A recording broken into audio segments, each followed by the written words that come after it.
Hello friends, कैसे हैं आप सभी।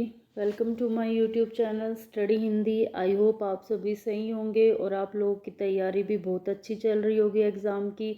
जैसे कि आप सभी को पता है कि कल वैकेंसी अनाउंस हुई है हमारी DSSB में, DOE में, जिसमें हमारी 5 वैकेंसियाँ आई हैं। जिसमें हमारी है एक तो कंप्यूटर साइंस की, एक हमारी है नर्सरी टीचर की, हमारी फ़िज़िकल एजुकेशन की वैकेंसी आई है, लाइब्रेरियन की वैकेंसी आई है।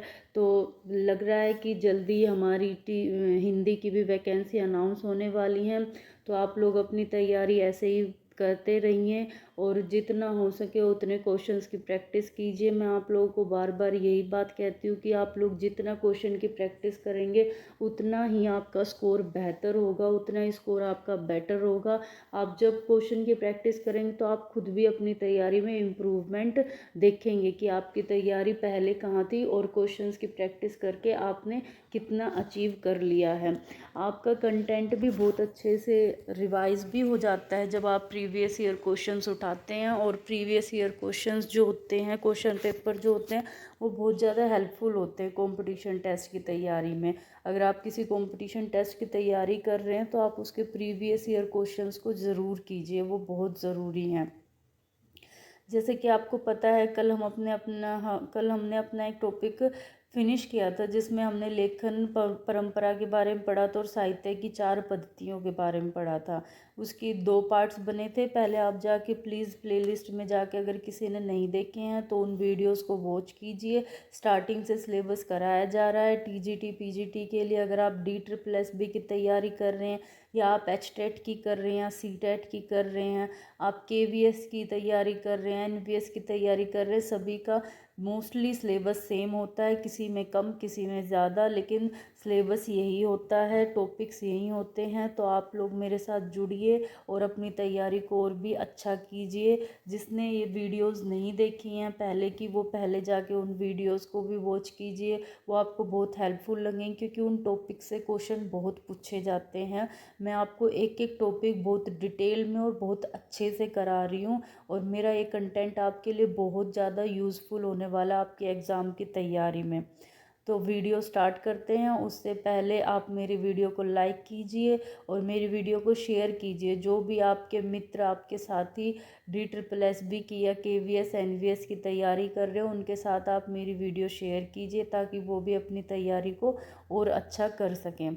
और मेरी चैनल को सब्सक्राइब कीजिए और जो बेल आइकन उसको प्रेस कीजिए ताकि आपको टाइम टू टाइम नोटिफिकेशन मिलता रहे मेरी वीडियोस का, और मेरे साथ बने रहिए आप। अब हम अपनी वीडियो को स्टार्ट करते हैं, अपने टॉपिक को। तो हमारा जो टॉपिक है आज वो है साहित्य का नामकरण और काल विभाजन। जो हमारा साहित्य है उसका नामकरण कैसे हुआ और जो कालों का विभाजन है वो किसने किस आधार पे और क्या क्या नाम दिए थे। तो ये स्टार्ट करने से पहले हम साहित्य शब्द के बारे में जानेंगे। जो साहित्य शब्द है उसके बारे में। जो हमारा साहित्य शब्द है वो 2 शब्दों से मिलकर बना है, एक तो स और एक हित। स का अर्थ होता है सबका और हित का अर्थ होता है भला। तो इसका मतलब जो साहित्य शब्द है उसका अर्थ हुआ सबका भला, यानी सबका भला करने वाला। और जो हमारे साहित्य की परंपरा है, जो हमारा ये साहित्य, ये 1000 वर्षों का साहित्य है। इसमें 1000 वर्षों का साहित्य इंक्लूड किया गया है। अब हम आगे देखेंगे। जैसे आप टॉपिक शुरू करने से पहले मैं आपकी एक चीज़ क्लियर करना चाहूँगी। आप आगे ना टॉपिक में ये चीज़ देखेंगे कि ईस्वी, उसमें अलग अलग संधियाँ होंगे आपको। जैसे कहीं पे ईस्वी लिखा होगा तो कहीं पे आप देखोगे, कहीं पे आपको शक संवत लिखा मिलेगा, कहीं पे आपको शक संवत लिखा मिलेगा, तो कहीं पे आपको विक्रम संवत लिखा भी मिलेगा। तो ये क्या है, ये चीज़ मैं आपकी क्लियर करूँगी अभी। तो ये हमारे क्या होते हैं, जो हमारा ईस्वी है। जैसे आप एग्जाम्पल के तौर पे ले लेते हैं, अब हम कौन सी ईस्वी में है, 2022 में।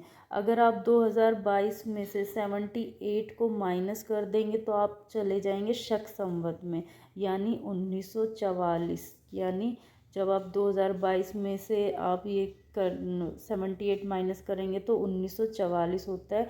तो ये हो जाएगा हमारा शक संवत। और यदि आप इसमें +57 कर देंगे तो आप चले जाएंगे विक्रम संवत में, यानी अब हमारा 2022 है, उसमें 57 प्लस करेंगे तो हमारा हो जाएगा 2079, यानी 2079। ये हमारा क्या हो जाएगा, विक्रम संवत।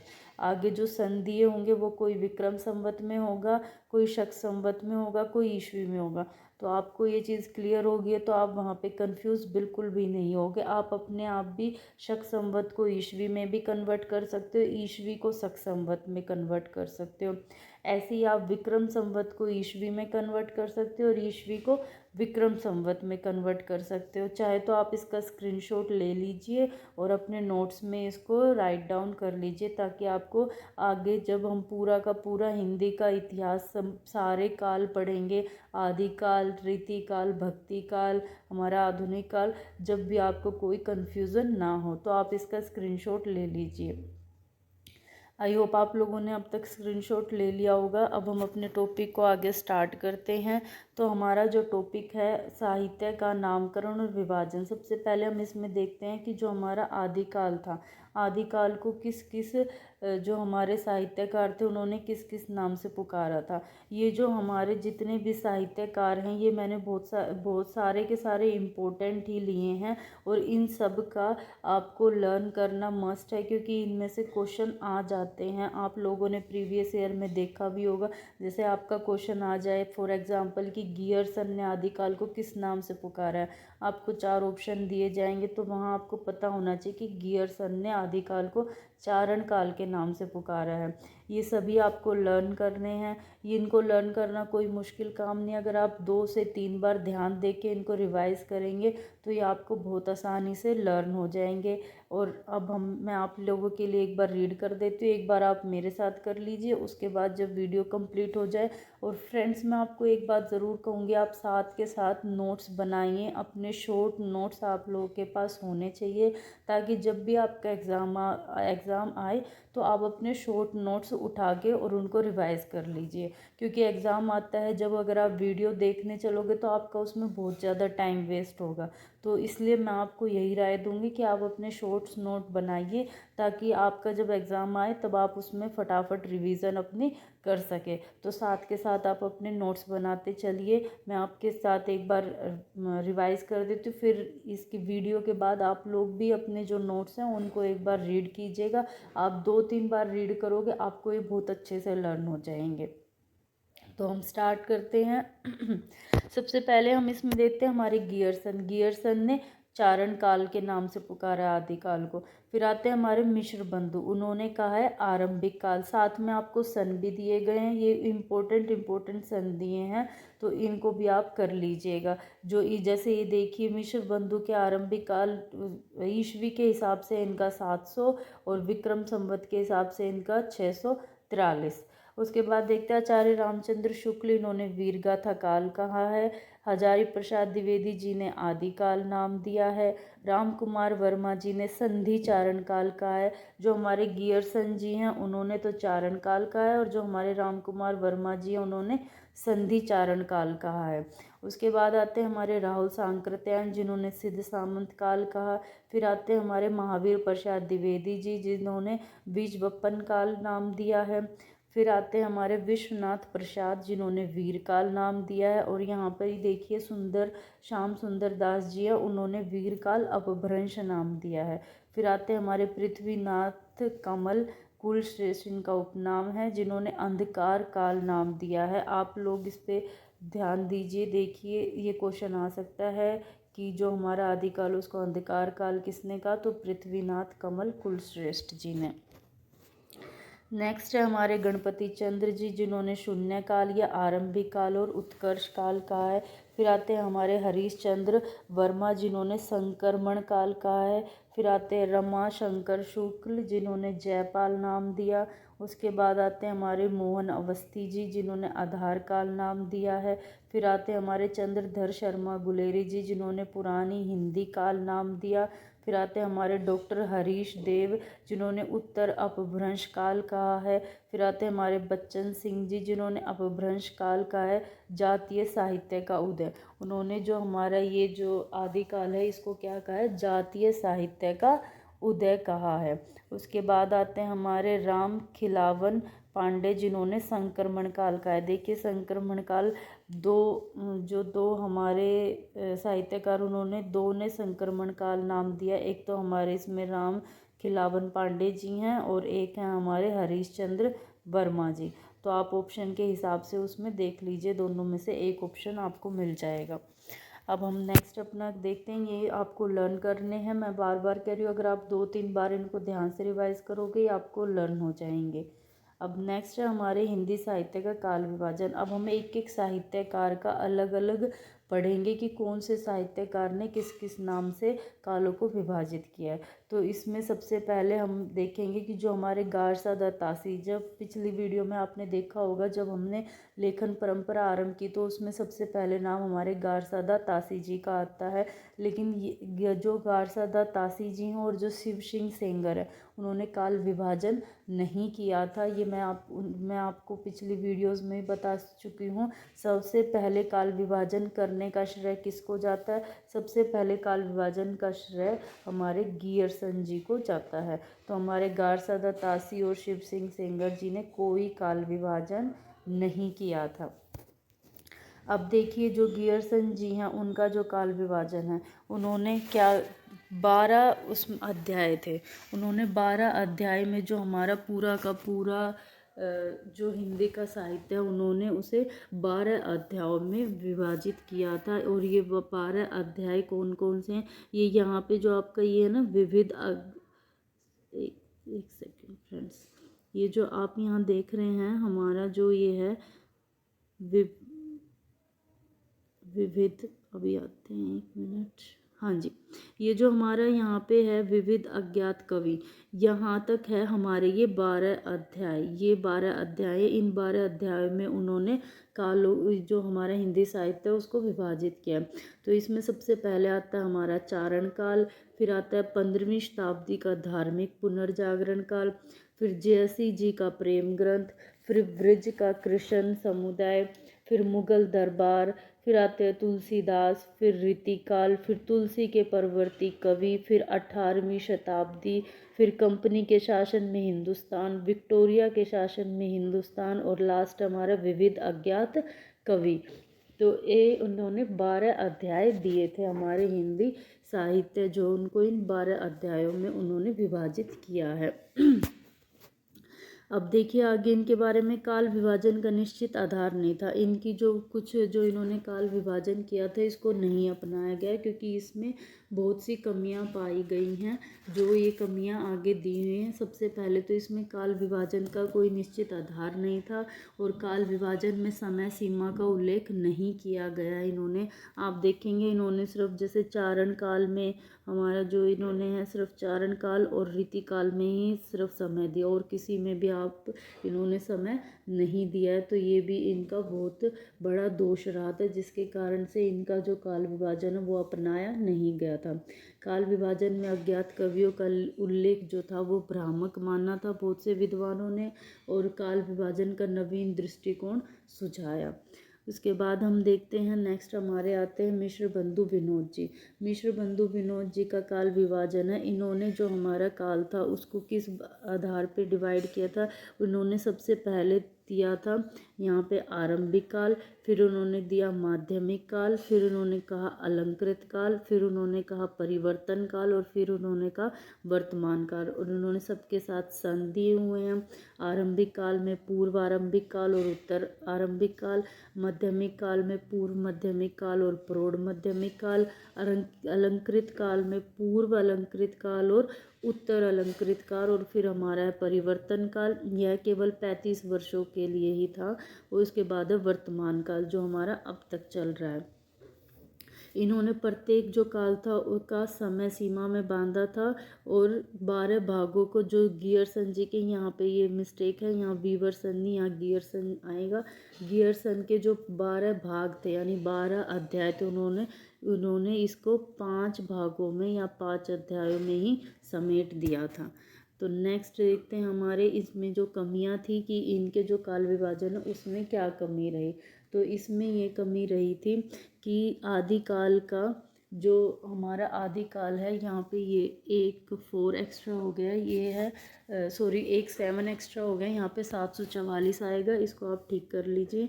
यहाँ पे ये जो है ये एक साथ नहीं आएगा, सिर्फ 744 है। तो आदिकाल का 744 वर्ष, जबकि परिवर्तन काल का मात्र 35 वर्ष रखा गया था।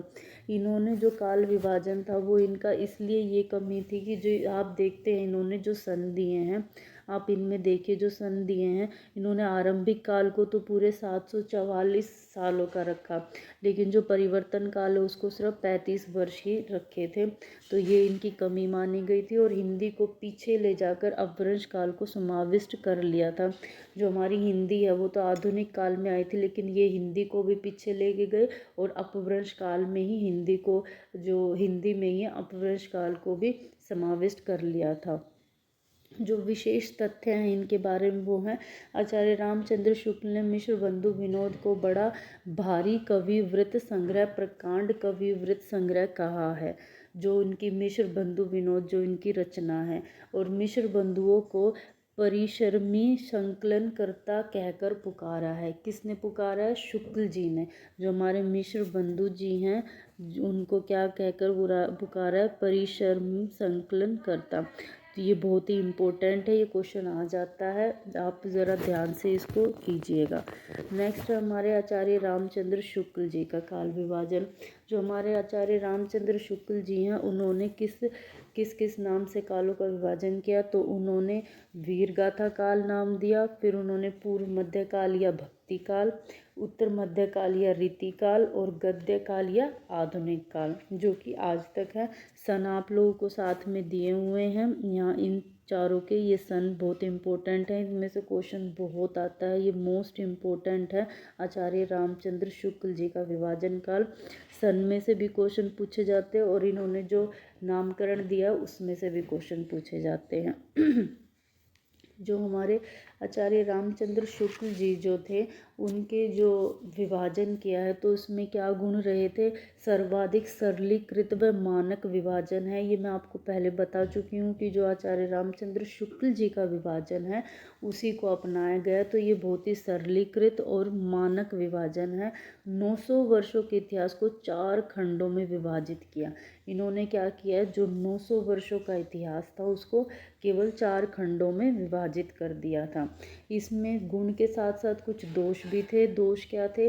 विध्यवादी पद्धति का अनुसरण करते हुए समाज की विशाल व्यवस्था को नकारा था इन्होंने।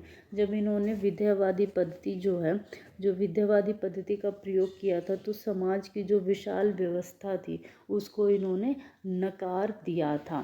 क्योंकि जो हमारी विध्यवादी पद्धति है उसमें क्या आता है? क्षण आता है, वातावरण आता है और जाति। ये मैं आपको बता चुकी हूँ, इसमें ये 3 चीज़ें आती हैं। अब हम नेक्स्ट अपना देखते हैं। नेक्स्ट है हमारा विशेष तथ्य, जो हमारे आचार्य रामचंद्र शुक्ल जी हैं उनके बारे में। यदि प्रबंध काव्य एक विस्तृत वनस्थली है तो मुक्तक एक चुना हुआ गुलदस्ता है। ये बात किसका है? ये वक्तव्य किसका? आचार्य रामचंद्र शुक्ल जी का वक्तव्य है। आचार्य रामचंद्र शुक्ल जी ने कहा है, ये बहुत इंपॉर्टेंट है, बहुत पूछा जाता है, तो आप इसको प्लीज़ ध्यान से कीजिएगा, बहुत ज़्यादा इम्पोर्टेंट है ये। नेक्स्ट हमारा वीर गाथा काल। वीर गाथा काल जो है उसके लिए निम्न 12 ग्रंथों को आधार बनाया था। जो हमारा आचार्य रामचंद्र शुक्ल जी हैं उन्होंने वीर गाथा काल नाम क्यों दिया था रीति काल को? उन्होंने ये जो 12 ग्रंथ हैं इनके आधार पर जो हमारा आदि काल है उसको वीर गाथा काल नाम दिया, क्योंकि जो आदि काल है उसमें ये हमें सारी रचनाएं देखने को मिलती हैं जिनके आधार पर आचार्य रामचंद्र शुक्ल जी ने इसको वीर गाथा काल नाम दिया। क्योंकि ये जितनी भी रचनाएं इन सभी में जो वीर हैं यानी जो राजा महाराजा हैं उन सभी की वीरता का बखान किया गया, इसीलिए इसी आधार पर इन्होंने आदिकाल को वीर गाथा काल नाम दिया। तो इसमें हम देखते हैं सबसे पहले क्या है? विजयपाल रासो, फिर है हमारा हम्मीर रासो, पृथ्वीराज रासो, परमाल रासो, बीसलदेव रासो, खुमान रासो, कीर्तिलता, कीर्ति पताका, विद्यापति की पदावली, जयचंद प्रकाश, जय मयंक, जस चंद्रिका, खुसरो की पहेलियाँ। हम अपनी आगे की नेक्स्ट क्लासेस में जब आदिकाल पढ़ेंगे तो हम इन सब के बारे में बिल्कुल डिटेल में पढ़ाई करेंगे कि ये किस किस ने लिखी है। और मैं आपको शॉर्ट ट्रिक्स भी बताऊंगी कि आप इनको कैसे याद कर सकते हैं। एक सूत्र बना के मैं आपको दूंगी, जो सूत्र याद करने पे आपको इनके नाम भी याद हो जाएंगे और जो जो इनके रचनाकार हैं उनके नाम भी याद हो जाएंगे। अब हम आगे अपना देखते हैं। आगे आते हैं हमारे doctor Ram Kumar Verma ji. Sorry friends, doctor Ram Kumar Verma ji का वर्गीकरण। जो डॉक्टर राम कुमार वर्मा जी हैं, उन्होंने जो अपना वर्गीकरण किया था वो सामाजिक व राजनीतिक परिवर्तन के आधार पर उन्होंने वर्गीकृत किया था। हिंदी साहित्य में अपभ्रंश की बहुत सी सामग्री लेने के कारण उसे विक्रम संवत 750 से हिंदी आरंभ माननी थी, क्योंकि उन्होंने जो हिंदी साहित्य उसमें अपभ्रंश की बहुत सी सामग्री ले ली थी। इसलिए उन्होंने जो अपनी आदिकाल है, यानी जो सबसे पहला हिंदी का प्रारंभ उन्होंने कहाँ से माना है, 750 से विक्रम संवत से उन्होंने माना है। तो उन्होंने कैसे काल विभाजन किया है। सबसे पहले संधि काल नाम दिया उन्होंने, उसके बाद उन्होंने चारण काल, फिर भक्ति काल, फिर रीति काल और लास्ट में आधुनिक काल। तो आप इनको बहुत ही अच्छे से कर लीजिए। इनके सन भी आपको साथ में दिए गए हैं और इसमें मैं आपको बताऊंगी सबसे मोस्ट इम्पोर्टेंट जो आधुनिक काल की समय सीमा है वो आचार्य रामचंद्र शुक्ल जी ने तो 1900 से अब तक माना है। हजारी प्रसाद द्विवेदी जी ने, हजारी प्रसाद द्विवेदी जी के बारे में हम अपनी नेक्स्ट क्लास में पढ़ेंगे, क्योंकि यहाँ पे मैं अभी इस वीडियो को यहीं पे एंड करती हूँ क्योंकि काफ़ी लंबी वीडियो हो चुकी है और इसलिए हम इसको यहाँ पे एंड करेंगे। लेकिन उसके लिए मैं आपको सबसे पहले ये बता दूं कि जो हमारा आधुनिक काल है, ये क्वेश्चन आ जाता है आधुनिक काल के ऊपर कि आधुनिक काल की समय सीमा किस किस ने क्या क्या मानी है।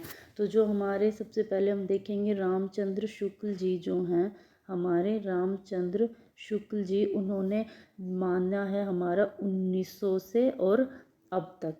और जो हमारे हजारी प्रसाद द्विवेदी जी हैं, हजारी प्रसाद द्विवेदी जी, मैं इसको सिर्फ इतना ही लिखूँगी, आप समझ गए हैं, हजारी प्रसाद द्विवेदी।